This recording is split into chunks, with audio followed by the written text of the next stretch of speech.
বিসমিল্লাহির রহমানির রহিম। হে সমস্ত জগতবাসী, আজ আমি শাহিম আলী চিশতি আপনাদের সামনে যে আলোচনা নিয়ে হাজির হলাম, সেই আলোচনাগুলো অত্যন্ত গভীর, অত্যন্ত দামি। অবশ্যই বলতেছি আমি, যদি আল্লাহ আমাকে দয়া করে বলায়, আর যারা এই সব কথাগুলো শুনে কর্মে ফলায়, অবশ্যই তাদের পথ ক্লিয়ার হয়ে যাবে ইনশাআল্লাহ।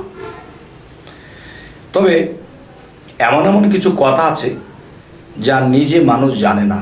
যখন রব্বি জিদনি ইলমাহ এই নামটি পাঠ করে যখন মানুষ শুরু করে, আল্লাহ সাহায্য করে, তাকে সত্য সঠিক বলানোর চেষ্টা করে। তবে আজকের কথা হবে যে আলিফে যদি আল্লাহ হয়,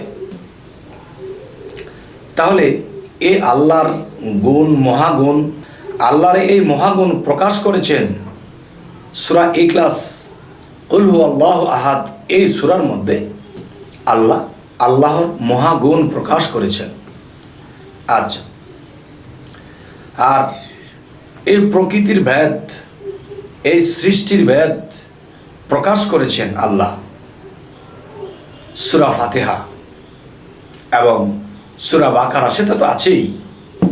মূলত সূরা ফাতিহা, সূরা ইখলাস। তাহলে আজকের এই আলোচনাটি অবশ্যই অবশ্যই আপনারা মন দিয়ে শুনবেন ইনশাআল্লাহ। আল্লাহ আমাদেরকে একটা পথ দিবেনই। সেই বিষয়গুলো হলো, দেখুন যে আল্লাহ কি বলতেছে, যে আমি এক, আমি অদ্বিতীয়, আমি স্বয়ংসম্পন্ন, আমার কোনো কিছুর অভাব নেই, আমি জন্ম নেই না, আমি জন্ম দেই না। এই যে বিষয়গুলো, তাহলে একটা মানুষ কি কখনো বলতে পারবে যে আমি এক, আমি অদ্বিতীয়, আমি জন্ম নেই না, আমি জন্ম দেই না? এটা কোনো মানুষ বলতে পারবে? কোন জায়গায় গেলে বলতে পারবে, আর কোন জায়গায় গেলে বলতে পারবে না? যদি কেউ সূরা ফাতিহার মধ্যেই নিয়োজিত থাকে, তাহলে সে এটা হতে পারবে না। আর ফাতিহা যখন পড়বে এবং রিচার্জ করবে এবং এই মতে চলবে, তখন তিনি কুল হু আল্লাহু আহাদ এই পর্যন্ত পৌঁছে যাবে। কুল হু আল্লাহু আহাদ পর্যন্ত যখন পৌঁছে যাবে, তখন সেই লোকটি আল্লাহ পর্যন্ত পৌঁছে গেল। আচ্ছা, তাহলে প্রকৃতির ভেদ, প্রকৃতি সুন্দর, নারী সুন্দর, মা সুন্দর। তাহলে এই প্রকৃতি মায়া শক্তি যে আল্লাহ দিয়েছে, এখন এই মায়ার বাঁধন থেকে আমাদেরকে উঠে আসতে হবে। তখন এই সূরা ফাতিহার মধ্যে আমাদেরকে নিয়োজিত হতে হবে, বুঝতে হবে, এবং আল্লাহর কাছে সরল পথ আমরা চাচ্ছি। তখন এই সূরাটির পরে আমরা যদি সূরা ইখলাসের দিকে যাই, তখন দেখা যায় যে আমরা আল্লাহর গুণের মধ্যে প্রবেশ করি। যেমন একটি হলো জাত, একটি হলো সিফাত। সিফাতি শক্তি সূরা ফাতিহা, আর এই সিফাতি শক্তি থেকে আমাদের জাতি শক্তিতে চলে যেতে হবে। আর জাতি শক্তিতে গেলে কি হয়, এই জাতি শক্তিতে চলে গেলে তখন মানুষটি আল্লাহর গুণে গুণান্বিত হবে। সেটি কেমন? আল্লাহ বলতেছে আমি এক, আমি অদ্বিতীয়, আমি অভাবহীন, আমি জন্ম নেই না, আমি জন্ম দেই না। তাহলে পৃথিবীতে যারা আল্লাহকে পাইবার জন্যে, আল্লাহর সাথে বিলীন হওয়ার জন্য সাধনা করে, তারা একসময় আল্লাহর সাথে একাকার হয়ে যায়, আল্লাহর সাথে মিশে যায়। তখন আল্লাহর গুণ তার মধ্যে এসে যায়।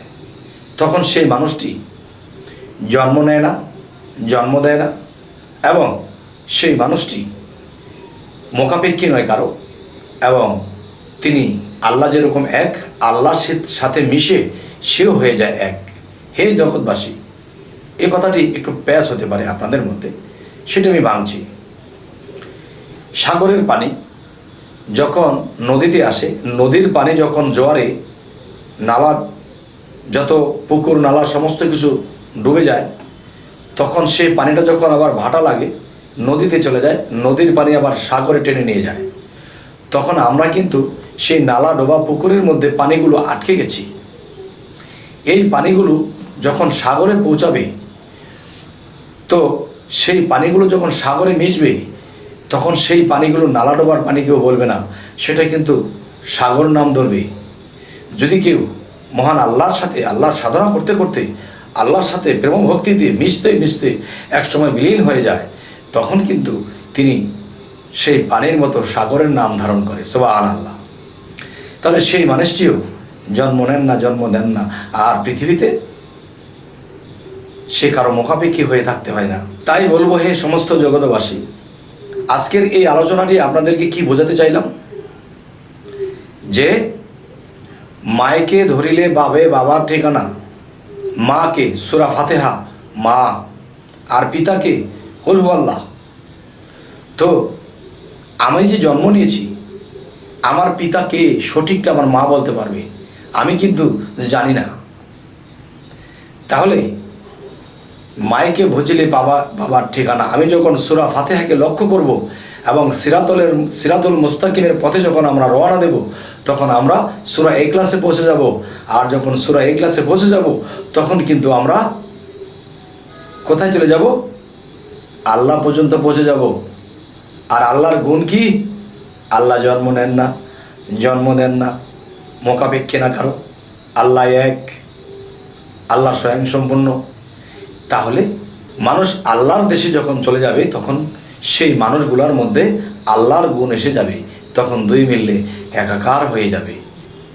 তাই বলবো যে এই পৃথিবীতে যত গাছপালা, তরুলতা যা কিছু আছে, যে আমরা এদেরকে তুচ্ছ মনে দেখতে পারবো না, কারণ এই পৃথিবীর সমস্ত প্রাণী জগৎ মানুষের উপকারে আসে এবং মানুষ তাদের ওপরে নির্ভরশীল হয়। কীরকম? যে আমরা মাছ খাই, মাছের উপরে নির্ভর, ভাত খাই, ভাতের উপর নির্ভর, মাংস খাই, এর উপরে নির্ভর, পানি খাই, এর উপর নির্ভর। তাহলে কিন্তু আল্লাহ এসব নির্ভর ছাড়াই, তিনি একাই 100। তাহলে এইগুলো থেকে যখন আমি আলাদা হব, তখনই আল্লাহর গুণ আপনার মধ্যে, আমার মধ্যে আসবে।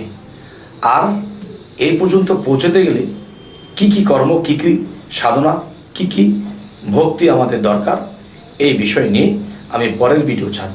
তাই আজকে গভীর কিছু বলার চেষ্টা করেছি, তবে এর মধ্যে আরও গভীরতা আছে। তবে এই আলোচনাটি আমি পরের পর্বে নিয়ে আসবো ইনশাল্লাহ। তো অবশ্যই আপনারা কিন্তু সেই আলোচনাটা দেখবেন। তো এর পরের সাবজেক্টে আমি যাব। তো সকলেই ভালো থাকবেন, আমাদের চ্যানেলটিকে সাবস্ক্রাইব করে রাখবেন। আল্লাহ হাফিজ।